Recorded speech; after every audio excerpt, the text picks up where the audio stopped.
আসসালামু আলাইকুম রহমতুল্লাহি ওবরকাতুহু। সম্মানিত দর্শক, বিএনপি এবং জামাতের মধ্যে যে সুদীর্ঘকালের বন্ধুত্ব, পারস্পরিক যে সম্পর্ক, শ্রদ্ধাবোধ, সব কিছু এখন রীতিমতো রিভার্স হয়ে গিয়েছে, অর্থাৎ উল্টো হয়ে গিয়েছে। বন্ধুত্ব শত্রুত্বে পরিণত হয়েছে, মহব্বত, প্রেম, ভালোবাসা এগুলো রীতিমতো জিঘাংসায় পরিণত হয়েছে এবং একে অপরের প্রতি যে আকর্ষণ, সেই আকর্ষণটি এখন রীতিমতো বিকর্ষণে পরিণত হয়েছে এবং এই সকল আকর্ষণ বিকর্ষণের মূলে বেশ কয়েকটি কারণ রয়েছে। মনস্তাত্ত্বিক কারণ, অর্থনৈতিক কারণ এবং রাজনৈতিক কারণ, এই বিষয়গুলো নিয়ে আলোচনা করব। কিন্তু তার আগে আসলে জামাত এবং বিএনপির মধ্যে এখন এই মুহূর্তে কি ঘটছে সেটা একটু সংক্ষেপে বলে দিই। আপনারা যদি চট্টগ্রাম শহরের কথা চিন্তা করেন, কক্সবাজারের কথা চিন্তা করেন, এ দুটো কিংবা রাজশাহী, এই তিনটি এলাকা এবং ঢাকার কেন্দ্রস্থল অর্থাৎ গুলিস্তান, সেক্রেটারিয়েট, পল্টন এবং মগবাজার, এই সকল এলাকার ব্যবসা বাণিজ্য, চাকুরি বাকরি এবং বিভিন্ন প্রতিষ্ঠানের আধিপত্য নিয়ে যে দ্বন্দ্ব এবং সংঘাত, সেই সংঘাতে বিএনপি এবং জামাত তারা একে অপরের বিরুদ্ধে দাঁড়িয়ে গেছে। কোথাও তারা সাইন করছে, কোথাও তারা পারছে না। মাঠের রাজনীতিতে সারা বাংলাদেশের বেশিরভাগ এলাকাতেই বিএনপির যে লড়াকু ভূমিকা, যে শক্তিমত্তা, সেই শক্তিমত্তার সঙ্গে আসলে জামাত পারছে না।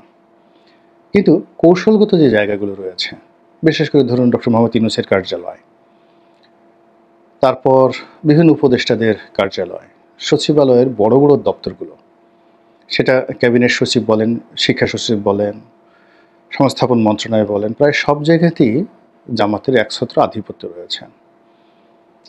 তারপর উচ্চ আদালত এবং ক্যান্টনমেন্ট, সেখানে ক্যান্টনমেন্টে জামাত সম্পর্কে যে ধরনের কথাবার্তা প্রচলিত রয়েছে, যেটা আমরা কখনোই বাংলাদেশে কল্পনা করিনি।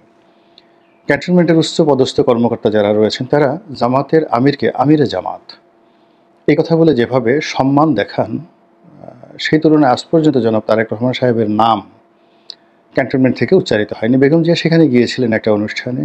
এর কারণ হলো বেগম জিয়ার বিষয়টা আলাদা। তিনি সবার মুরব্বী, তিনবারের প্রধানমন্ত্রী ছিলেন, ক্যান্টনমেন্টের বাসিন্দা ছিলেন, সাবেক সেনা প্রধানের স্ত্রী ছিলেন।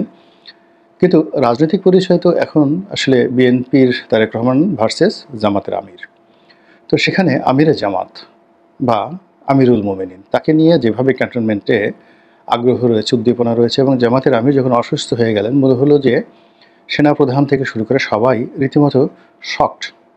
তাকে বাঁচাতে হবে, তাকে সুস্থ করতে হবে এবং তার সুস্থতার জন্য দরকার হলে পুরো সিএমএইচের যে সর্বোচ্চ চিকিৎসা ব্যবস্থা, সেটি জামাতের আমিরের একেবারে বাসভবনে পৌঁছাই দেবেন, এরকমই একটা ভাবসাব তৈরি হয়ে গেল। তো এই দৃশ্য দেখে বিএনপির যারা লোকজন, তারা ভীষণভাবে ঈর্ষান্বিত, রাগান্বিত, ক্রোধান্বিত। কেন? তারা যে মনে করে, যেভাবে আওয়ামী লীগ মনে করত যে জাতীয় পার্টি টিকে আছে তাদের দয়াতে, তারপরে রাশেদ খান মেনন, হাসানুল্লাহ কিনু, দিলীপ বড়ুয়া, এরকম ডজনখানেক কিংস পার্টি বা যেগুলোকে আপনি গৃহপালিত বিরোধী দল বলতে পারেন, তারা টিকে রয়েছে আওয়ামী লীগের করুণাতে। এবং আওয়ামী লীগ সভানেত্রী ওইভাবে একটা অ্যাটিটিউড, মানে একটা দৃষ্টিভঙ্গি তিনি ধারণ করতেন, তার বডি ল্যাঙ্গুয়েজ, কথাবার্তা ওইভাবে ছিল। আর ওগুলো মেনেই মূলত বাকি যারা রাজনীতি করতেন, তারা আওয়ামী লীগের দাবিদারি করতেন, কেউ মন্ত্রী হওয়ার জন্য, কেউ এমপি হওয়ার জন্য, কেউ ব্যবসা বাণিজ্য অন্য কিছু পাওয়ার জন্য। এভাবে 15 বছর কেটে গেছে। অতীতে ঠিক আওয়ামী লীগের মতোই জামাত এবং অন্যান্য যে সমস্ত ছোট ছোট রাজনৈতিক দল আছে, যেমন ইসলামী ঐক্যজোট, তো ইসলামী ঐক্যজোটের সেই মাওলানা মুফতি ফজলুল হক আমিনী, উনি তো একবার সংসদ সদস্য হয়েছিলেন।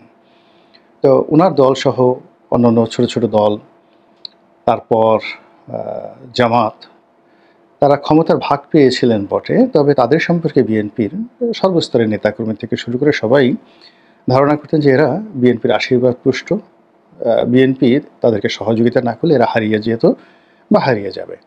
কিন্তু জামাত যে কাজটি খুব ইন্টেলিজেন্টলি করেছে, সেটা হলো তাদের যে সুসময়গুলো, সেই সুসময়গুলোতে তারা শো করেনি। তারা ধীরে ধীরে ধীরে ধীরে তাদের যত রিক্রুটমেন্টগুলো রয়েছে সরকারি অফিসগুলোতে, সেখানে বিভিন্ন সরকারি অফিসগুলোতে বিশেষ করে কৌশলগত কতগুলো জায়গা, যেমন ধর্ম মন্ত্রণালয়, ইসলামিক ফাউন্ডেশন, সেনাবাহিনী, পুলিশ বাহিনী, সব জায়গাতে জামাতের লোকজন দিয়ে তারা ভরিয়ে ফেলেছিল 2001 থেকে 2006 সনে, যার পূর্ণ ফলাফল এখন তারা ভোগ করছে। 2 নম্বর হলো যে তারা তাদের যে ফাইন্যান্সিয়াল অ্যাক্টিভিটিস, এইটাকে একটা ইনস্টিটিউশনে তারা পরিণত করেছিল। ইসলামী ব্যাংক থেকে শুরু করে আরও ইবনে সিনা, ইসলামী ব্যাংক, হাসপাতাল, আর অনেক ছোট বড় অসংখ্য প্রতিষ্ঠান সহ সমবায় ভিত্তিতে জামাতের নিজস্ব অর্থায়নে সারা বাংলাদেশে তারা ছোট ছোট ছোট ছোট কোম্পানি গড়ে তুলেছিল, অনেকটা সেই যাকে বলা হয় মাল্টি লেভেল মার্কেটিংয়ের মতো। পুরোটা ওইরকম না, ওদের একটা নিজস্ব ধাস ছিল এবং এটা দিয়ে তারা যথেষ্ট শক্তিশালী হয়ে পড়েছিল, যেটি আওয়ামী লীগ জামানাতে একটা বিশেষ গ্রুপই কাজ করেছে বা ইন্টেলিজেন্স গ্রুপ কাজ করেছে জামাতের এই ব্যবসা প্রতিষ্ঠানগুলোকে ধ্বংস করে দেওয়ার জন্য, এবং তারা সেটা সফল হয়েছে। তো তারপরেও জামাত অর্থনৈতিকভাবে অন্যান্য যে কোনো রাজনৈতিক দলের চেয়ে মোর কোঅপারেটিভ। যেমন ধরুন, তারা বলে যে 10 লাখ লোক তারা ঢাকাতে এনেছে। এখন 10 লাখ লোক যদি 100 টাকা করে ধরেন, তাহলে কত টাকা হয়? কিংবা যদি 300 টাকা করে ধরেন, তাহলে 300 কোটি টাকা হয়। কিন্তু খরচ তো গেছে মূলত কম করে হলেও এক একজনের মাথা পিছু 2000 টাকা করে একেবারে ন্যূনতম খরচ গেছে। তো সেক্ষেত্রে এরকম একটা অনুষ্ঠান তারা করে ফেলেছে, যে অনুষ্ঠানে 1500 থেকে 2000 কোটি টাকা টোটাল খরচ হয়েছে। এখন এই টাকাগুলো জামাত হয়তো দেয়নি, কিন্তু তাদের নেতাকর্মীরা সবাই পকেট থেকে 1500-2000 টাকা করে 1000 টাকা করে খরচ করেছে। যারা 1000 টাকা দিতে পারেনি, স্থানীয় যারা সচ্ছল ধনবান, তারা হয়তো 5000 টাকা দিয়েছে, কেউ 10,000 টাকা দিয়েছে। এভাবে তাদের যে বায়তুল মাল, সেই বায়তুল মালের ফান্ড, তার সঙ্গে সঙ্গে যে কোঅপারেটিভ, সেই কোঅপারেটিভ দিয়ে এরকম একটা অনুষ্ঠান করে ফেলেছে, যেটি বিএনপিকে বা আওয়ামী লীগকে যদি করতে হতো তাদেরকে ঠিক এই পরিমাণ টাকা, মানে 1000 কোটি টাকা তাদের লাগতই, এতে কোনো সন্দেহ নেই। তো এইভাবে ধরেন জামাত যে রাজনীতি করেছে 2001 থেকে একেবারে সে 2025 পর্যন্ত, তারা তলে তলে যেভাবে নিজেদেরকে সুসংগঠিত করেছে, যেটা বিএনপি এবং আওয়ামী লীগ তারা টের পায়নি। তো আওয়ামী লীগের পতনের পরে জামাত তার যে শক্তিমত্তা, তার কিয়দাংশ তারা প্রদর্শন শুরু করেছে। প্রথম তারা শুরু করেছে স্কুল কলেজ শিক্ষা প্রতিষ্ঠানগুলোতে, যেগুলো এখন বেশিরভাগই তাদের দখলে, এবং ঢাকা থেকে শুরু করে চট্টগ্রাম, অন্যান্য বিভিন্ন এলাকাতে যে বড় বড় শিক্ষা প্রতিষ্ঠান রয়েছে, সেখানে এখনও পর্যন্ত ছাত্রদল তাদের যে স্বমহিমা, একছত্র আধিপত্য ছাত্রলীগের মতো, সেটা করতে পারছে না। এই কারণ হলো সাধারণ ছাত্র, এনসিপি এবং জামাত যুগপৎভাবে এই শিক্ষা প্রতিষ্ঠানগুলোতে তাদের আধিপত্য বজায় রেখেছে, যা কিনা বিএনপির মাথা গরম করে দিয়েছে। অন্যদিকে জামাতের যারা নেতাকর্মী রয়েছেন শীর্ষ পর্যায়ে, তাদের কথাবার্তা, চালচলন, সেখানে যে ধরনের রাজস্বিকতা, আগামীতে ক্ষমতা আসার ভাবসাব, তারপরে নিজেদেরকে মন্ত্রী, এমপি, প্রধানমন্ত্রী, এরকম একটা যে আউট, যাকে বলে ব্রাস্ট, তারা ঘটানোর চেষ্টা করছে, যা কিনা বিএনপির জন্য একেবারে রীতিমতো চপেটাঘাত। এর কারণে বিএনপি এবং জামাতের মধ্যে একটা মনস্তাত্ত্বিক সমস্যা হচ্ছে। এর বাইরে অর্থনৈতিক আছে, যেখানে যেখানে চাঁদাবাজি আছে, নিয়োগ আছে, বদলি আছে, এখানে আসলে ডাল ভাতে বাঙালি। এখানে কে জামাত, কে বিএনপি, কে আওয়ামী লীগ, এখানে ওটা বিবেচনা করার কোনো সুযোগ নেই। অপকর্মর ক্ষেত্রে সুযোগ পেলে, সেটা ধর্ষণ হোক, রাহাজানি হোক, ডাকাতি হোক, এখানে আসলে চোর যারা, তারা কখনো ধর্মের দোহাই মানে না। এবং যারা চোর ডাকাত প্রকৃতি, তারা বিভিন্ন দলে, সেটা জামাতে হোক, তাবলিগে হোক, কোনো পীরের দরবারে হোক, বিএনপিতে হোক, আওয়ামী লীগে হোক, এরা ঢুকেই মূলত চুরি ডাকাতি করার জন্য। তো এই যে চলমান যে অবস্থা চলছে, সে অবস্থায় অনেকেই এরকম অর্থনৈতিক কারণে লুটপাটের জন্য যে যার পছন্দ মতো দলে ঢুকে গিয়েছে।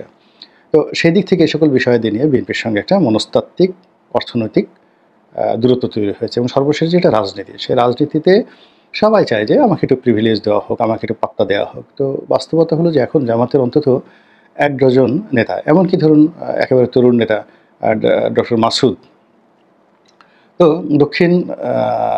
ঢাকা দক্ষিণ সিটির তিনি সম্ভবত আমির অথবা সাধারণ সম্পাদক, মেধাবী, খুবই আবেগপ্রবণ বক্তব্য দেন, এবং বর্তমান জামাতের যুব রাজনীতিতে খুবই আলোচিত।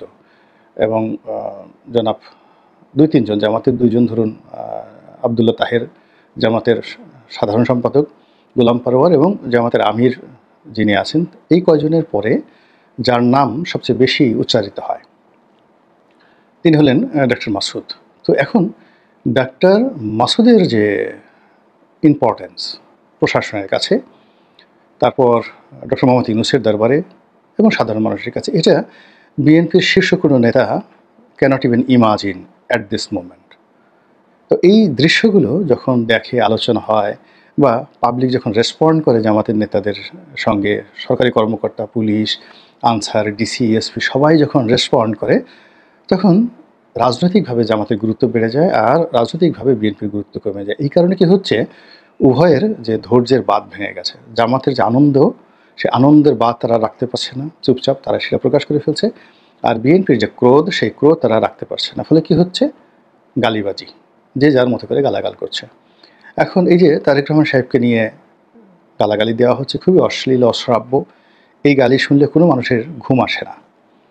এটা তারেক রহমান সাহেব না হয়ে যদি আপনি হতেন, আমি হতাম, কিংবা ইভেন একেবারে রাস্তার যে একটা পঙ্গু প্যারালাইজড ভিক্ষুক যদি হয়, তার সামনেও গিয়েও যদি তারেক রহমান সাহেবকে যে অকথ্য ভাষায় গালাগাল দেওয়া হয়েছে, তো সেই গালি যদি তার সামনে দেওয়া হয়, মিছিল করে 10-12 জন পোলাপান, এরকম একজন শুয়ে আছে পঙ্গু ভিক্ষুক, তার সামনে গালাগালি দেওয়া হয়, তো সেই ভিক্ষুকটা কিন্তু বসে থাকতে পারবে না, সে রেসপন্ড করবে, সে পারলে কামড় দেবে, তার যদি সামর্থ্য থাকে শরীরের সর্বশক্তির দেশে উঠে দাঁড়াবে, তার কোনো অঙ্গ প্রত্যঙ্গ যদি, সেটা হাত হোক পা হোক, সচল থাকে, সেটিকে দিয়ে সে ইট মারবে, এবং কিছু না হলে সে থুথু দিবে, কপ দিবে, আর অকথ্য ভাষায় গালাগালি করবে। এর কারণ হলো তারেক রহমান সাহেবকে যে গালাগালগুলো দেওয়া হচ্ছে, এগুলো বাংলাদেশে আর কখনো হয়নি। ফলে এই যে যারা গালাগালি দিচ্ছে, ধরে নেওয়া হয় যে তারা জামাতের মদতপুষ্ট, জামাতের লোক, জামাতের স্লিমিং পার্টনার ইত্যাদি নানা কিছু, কিন্তু ব্যাপার হলো গালাগাল হচ্ছে। এবং এটা রেসপন্ডে আবার তারেক রহমান সাহেবের যে দল, তারাও গালাগালি করছে, তারা গালাগালি করছে, এবং সেই গালাগালি এখন এমন একটা জায়গাতে চলে আসছে যেটা সংঘাতের পর্যায়ে। যেমন ধরুন এনসিপি কক্সবাজার গেল, এবং আপনারা সবাই জানেন যে এনসিপি মিনস জামাতের বি টিম। তো সেই এনসিপি নাসিরুদ্দিন পাটোয়ারি সেখানে বিএনপির শীর্ষ নেতা জনাব সালাউদ্দিনকে কেন্দ্র করে বা তাকে উদ্দেশ্য করে যে সকল কথা বলেছেন, খুবই আপত্তিকর কথা, মানহানিকর কথা, তাকে আন্ডারওয়ার্ল্ডের ডন, চিংড়ি ঘেরের দখলকারী, তারপরে লুটপাটকারী, ইয়াবার ব্যবসায়ী, গরু চোর, মানে টোটাল সিন্ডিকেটের, কক্সবাজার কেন্দ্রিক যত সিন্ডিকেট আছে, অস্ত্র চোরাচালান, গরু চোরাচালান, ইয়াবা চোরাচালান, চাঁদাবাজি, রাহাজানি, মানব পাচার, যা কিছু আছে অপরাধ এই সীমান্ত অঞ্চলে হয়, সব কিছুর গ্র্যান্ড গডফাদার, মানে ওই এলাকার গডফাদারদের গডফাদার হিসেবে জনাব সালাউদ্দিন সাহেবকে উদ্দেশ্য করে নাসিরুদ্দিন পাটোয়ারি যে অভিযোগ করেছেন, সেটা আবার এনসিপির যারা অন্য কর্তা ব্যক্তি, তারা আবার বলছে যে না, ঠিকই বলেছেন। ধরে নেওয়া হয় যে এই বক্তব্যের পেছনে জামাতের একটা বিরাট ইনফ্লুয়েন্স আছে। এই কারণ হলো কক্সবাজার, উখিয়া, টেকনাফ, চকরিয়া, এই অঞ্চলে জামাতের ভীষণ রকম আধিপত্য রয়েছে। এবং জানেন জামাত নেতা হামিদুর রহমান আজাদ ওখানে কক্সবাজারের একটি আসন থেকে তিনি সংসদ সদস্য হয়েছিলেন, এবং এখন রোহিঙ্গাদের মধ্যে জামাতের যে সংগঠন আছে বা তাদের যে জনপ্রিয়তা আছে, কাজেই সাংগঠনিক পাওয়ার, মিলিটেন্সি পাওয়ার, মানে যদি গেরিলা যুদ্ধ বলেন, তারা কক্সবাজার অঞ্চল, পুরো অঞ্চলকে এখন তছনছ করে দিতে পারে, এই ক্ষমতা তাদের আছে। তো সেখানে ওখানে যারা বিএনপির কর্তা ব্যক্তি, ভালো জনপ্রিয় নেতা রয়েছেন, প্রেজেন্টেবল রয়েছেন, তাদের সবাইকে ট্যাগ দেওয়া হয়েছে, কেউ বাদ যাচ্ছে না। তো এইটারই একটা বহিঃপ্রকাশ হলো কক্সবাজারে, সেটা একেবারে হানাহানির পর্যায়ে চলে গেল। আর ওটার জবাব দেওয়ার জন্য বিএনপির যারা লোকজন আছে, তারা এনসিপির প্রতি আক্রমণ করার চেষ্টা করলো, এবং ওটা ঢাকা পর্যন্ত এগিয়ে এলো। ঢাকাতে বিএনপির যারা নেতাকর্মী, তারা জামাতের আমিরকে গালাগাল করা শুরু করলো, এবং যেটি অভিযোগ করলেন ডক্টর মাসুদ, সেটা হলো মাইলস্টোন কলেজের এই ট্র্যাজেডির পর সেখানে জামাতের আমির গিয়েছিলেন, এবং সেখানে নাকি ছাত্র দলের ছেলেরা তার সঙ্গে খুব অসৌজন্যমূলক আচরণ করেছেন। তারা বলছে, মাসুদ সাহেব যেহেতু বলেছে অসৌজন্যমূলক আচরণ, তো বুঝেন সেখানে হয়তো তারেক রহমান সাহেবকে যে গালি দেওয়া হয়েছে, ওই ধরনের গালি দেওয়াও হতে পারে। কি বিশ্রী একটা ব্যাপার, চিন্তা করেন তো। তো ওই ধরনের একটা গালি দেওয়া হতে পারে, কিংবা তুই তুই করে ধর ধর ধর, রাজাকার রাজাকার, আলবদর আলবদর, আশামস আশামস, তারপর রাজাকারের বাচ্চা, এই সমস্ত কথাবার্তা এখন বাংলা ছাড়, বাংলাদেশ থেকে চলে যা, পাকিস্তান চলে যা, তুই তুকারি করে, এই ধরনের কথাবার্তা এখন মাঠে অহরহ। পরবর্তীতে জামাতের আমির স্বয়ং তার যে ভেরিফাইড পেজ, ফেসবুক পেজ রয়েছে, ওখান থেকে তিনি বলেছেন যে না, এই ধরনের কোনো ঘটনা ঘটেনি। কিন্তু আগেই বললাম যে জামাতের খুবই গুরুত্বপূর্ণ নেতা ডক্টর মাসুদ, তিনি যেহেতু অভিযোগ করেছেন অবশ্যই সেখানে ঘটনা ঘটেছে। আর পরবর্তীতে জামাতের আমির এই জিনিসটা অস্বীকার করেছেন বিভিন্ন কারণে। রাজনৈতিক সৌহার্দ্য, নিজের সম্মানটা যাওয়ার তো গেছেই, আবার এই কথা ১০ জনকে বলে যদি এমন একটা পরিস্থিতি হয় যে পরবর্তীতে যারা গালি দিত না তারাও আবার গালি দেওয়ার জন্য এগিয়ে আসবে। আর সবচেয়ে বড় ব্যাপার হলো তার অসুস্থতার খবর শুনে বিএনপির শীর্ষ নেতারা তাকে যেভাবে দেখতে গিয়েছে, ওই সৌহার্দ্যপূর্ণ সম্পর্কটা একটা মিনিমাম লেভেলে রাখার জন্য অভিযোগ, পাল্টা অভিযোগ, এই জিনিসগুলো থেকে তিনি নিজেকে রক্ষা করতে চেষ্টা করেছেন। কিন্তু এটা তো গত ৪৮ ঘন্টা, আমি যে ভিডিওটা করছি এটা গত ৪৮ ঘন্টার কর্মকাণ্ড। ইট মিনস দেখুন, একটার পর একটা ঘটনা ঘটছে এবং সম্পর্কটা যেই লেভেলে চলে গেছে, এখন আপনি এটাকে তলোয়ার দুটো, খাপ হলো একটা, ক্ষমতায় যাবে একজন, প্রধানমন্ত্রী হবে একজন, কিন্তু যারা হতে চান তারা তো আসলে এক খাপের মধ্যে থাকবেন। এখানে গণ্ডগোল অনিবার্য হয়ে পড়েছে। প্রথম যেটা মতদ্বৈততা, সেটা তো শুরু হয়ে গেছে। মতদ্বৈততার পরে গালাগাল, সেটা শুরু হয়ে গেছে। গালাগালির পরে মৃদু মারামারি। তো মৃদু মারামারি মানে কি?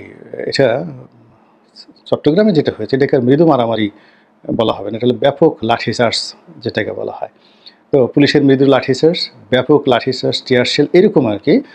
চট্টগ্রামের কক্সবাজারের যে মারামারিটি বা চকরিয়ার যে মারামারিটি, এটাকে মৃদু লাঠিচার্জ বলতে পারেন।